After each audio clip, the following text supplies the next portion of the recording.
যে কেউ মমতা ব্যানার্জিকে চোর বলার রাইট আছে। আপনি আদালত মানেননি, আপনি ক্ষমতায় থাকাকালীন, আজকে আপনাকে বাঁচার জন্য আদালতে আসতে হচ্ছে। এবারেও আমি আরো একটা কথা বলছি, আপনি আদালতে বাঁচার জন্য আসেননি, আপনি আদালতে এসেছেন এটাকে একটা ইস্যু করার জন্য। আপনি আদালতে কেন এসেছেন? নিজের রাজনীতিতে ভেসে থাকার জন্য না। মুখ্যমন্ত্রী মমতা বন্দ্যোপাধ্যায় তিনি জানেন তিনি যখনই কোর্টে আসবেন ঝামেলা লেগে যাবে, তার মানে উনি ঝামেলা বাঁধাতে এসেছেন। কুণাল ঘোষ হাইকোর্ট অভিযানে এসেছিল, আজকে তারা বলছে ললেসনেস। বিচারপতি অর্ডার দিয়েছে বলে, ইন্টারিম স্টে অর্ডার দিয়েছে বলে বিচারপতিকে মারো, এটা কলকাতা হাইকোর্টে করেছে কে? তৃণমূল। আমার চেম্বার অ্যাটাক হয়েছিল, করেছে কে? কুণাল ঘোষ, দল পাঠিয়ে তৃণমূল। মেয়েগুলোকে পর্যন্ত, আমার জুনিয়র যে লেডি জুনিয়র গুলো আছে তাদেরকে ছাড়েনি। এই কলকাতা হাইকোর্টে দাঁড়িয়ে ফেস করতে হয়েছে। ইট মারছে, জুতো মারছে, জলের বোতল ছুটছে। বলেছিল কুণাল ঘোষ কোনোদিন? মমতা ব্যানার্জি কোনোদিন বলেছে যে এই কলকাতা হাইকোর্টে দাঁড়িয়ে বিচারপতিদের অ্যাটাক করা হয়েছিল, করেছে কে? তৃণমূল। বিচারপতি মান্থা, অমৃতা সিনহা, বিশ্বজিৎ বাসু, অভিজিৎ গঙ্গোপাধ্যায় এবং চিফ জাস্টিসের ঘরের দরজা ভাঙা হয়েছিল, করেছে কে? তৃণমূল। 21 সাল থেকে 26 সাল এই কালচার চালিয়ে গেছে কে? তৃণমূল। এটা অস্বীকার করার জায়গা নেই। কোন তৃণমূলের লোকজন সেই দিন প্রতিবাদ করেনি, আমার চেম্বার অ্যাটাক হয়েছিল। বিচারপতি অর্ডার দিয়েছে বলে, ইন্টারিম স্টে অর্ডার দিয়েছে বলে বিচারপতিকে মারো, এটা কলকাতা হাইকোর্টে করেছে কে? তৃণমূল। এটা হয়েছে। রাতেবেলা লোক পাঠিয়ে আমার চেম্বারে অ্যাটাক করা হয়েছে, করেছে কে? তৃণমূল। না, মন্ত্রিত্ব থাকাকালীন প্র্যাকটিস করা যায় না, বার কাউন্সিলকে লিখিতভাবে জানিয়ে দিতে হয়। উনি কোনো নিয়ম মানেন? ওনার নিজের জন্য হলে নিয়ম হবে, আর বাকিদের জন্য হলে নিয়ম হবে না। এটা উনি এই ধরনের গণতন্ত্র চান। গণতন্ত্রে যা কিছু হবে সবার জন্য সমান হবে। এই কলকাতা হাইকোর্ট বন্ধ করার পেছনে গিয়েছিলেন। আপনি তো একবারও বললেন না যে 21 সাল থেকে 26 সাল অব্দি বিচার ব্যবস্থাকে যেভাবে আক্রমণ করা হয়েছে সেটা অন্যায় হয়েছে। রায় আপনার কোনো জাজের পছন্দ হয়নি, মানলাম, আপনি তো তাহলে ডিভিশন বেঞ্চ করতে পারতেন। সেখানে আপনি হেরেছেন, সুপ্রিম কোর্ট করে হেরেছেন, দিয়েছিলেন সুপ্রিম কোর্টের রায়ের পরে।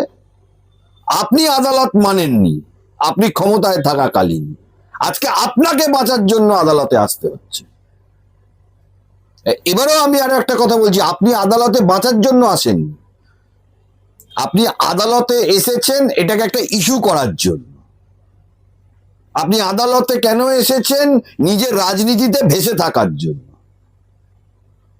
পোস্টপোল ভায়োলেন্স যতটুকু পরিমাণে হয়েছে অন্যায় হয়েছে, আমি বলবো এখনো যদি হয়ে থাকে অন্যায় হয়েছে। দেখুন, তারা ক্লেম করছে 1995 সালে তিনি এনরোল্ড, তবে এনরোল মানেই যে তিনি প্র্যাকটিশনার এটা বলা যায় না। যে রেগুলার প্র্যাকটিস করে তিনি প্র্যাকটিশনার। বার কাউন্সিলের এথিক্স অনুযায়ী যদি আপনি কোনো জায়গায় চলে গিয়ে থাকেন, মিনিস্টার হয়ে গিয়ে থাকেন, বা আপনি প্র্যাকটিস যদি ছেড়ে দিয়ে থাকেন, বার কাউন্সিলকে জানিয়ে যেতে হবে।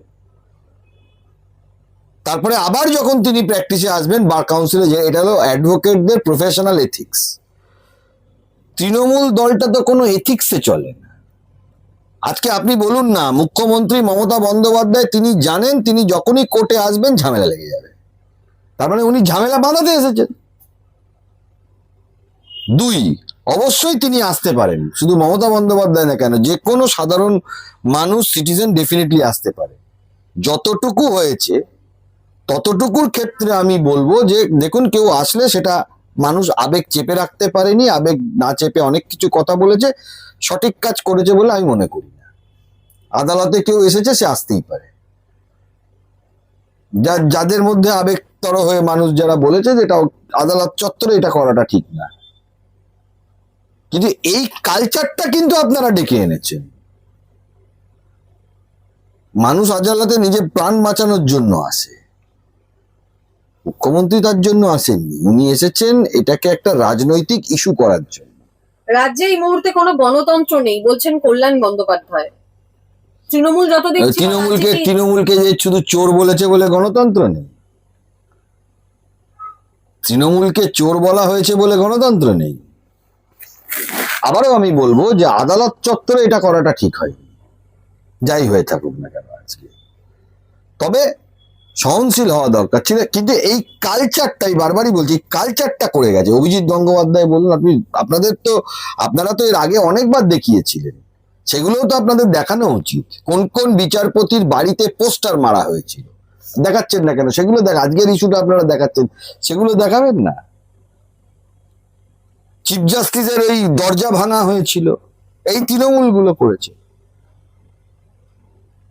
হাইকোর্টের অন্তত 9টা-10টা জজকে অ্যাটাক করা হয়েছিল, এবং জাস্টিস বিশ্বজিৎ বাসু রায় দেওয়ার পরে, তিনি আজকে নেই, তার ফটো মারানো হয়েছিল, এবং আমাদের চেম্বারটা পর্যন্ত অ্যাটাক ভাঙচুর করার জন্য লোক পাঠিয়েছিল। কি অপরাধ ছিল? যে মামলা করে একটা ইন্টারিম অর্ডার অফ স্টে আমরা পেয়েছিলাম, যেটা হবে না।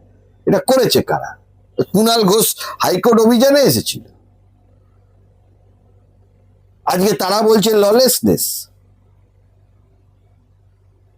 একটা ছেলে মেয়ে কেউ কারোর গায়ে হাত পড়েছে আপনি দেখাতে পারবেন? আজকে আমার চেম্বারে 20 জন ইনজিওর্ড হয়ে গেছিল সেই দিন রাত্রেবেলা। মেয়েগুলোকে পর্যন্ত, আমার জুনিয়র যে লেডি জুনিয়র গুলো আছে, তাদেরকে ছাড়েনি। এই কলকাতা হাইকোর্টে দাঁড়িয়ে ফেস করতে হয়েছে। ইট মারছে, জুতো মারছে, জলের বোতল ছুটছে। বলেছিল কুণাল ঘোষ কোনোদিন? মমতা ব্যানার্জি কোনোদিন বলেছে? পুরোপুরি রাজনৈতিক ভাবে তিনি করেছেন হাওয়ায় ভেসে থাকার জন্য, নিজেকে হাওয়ায় ভাসিয়ে রাখার জন্য।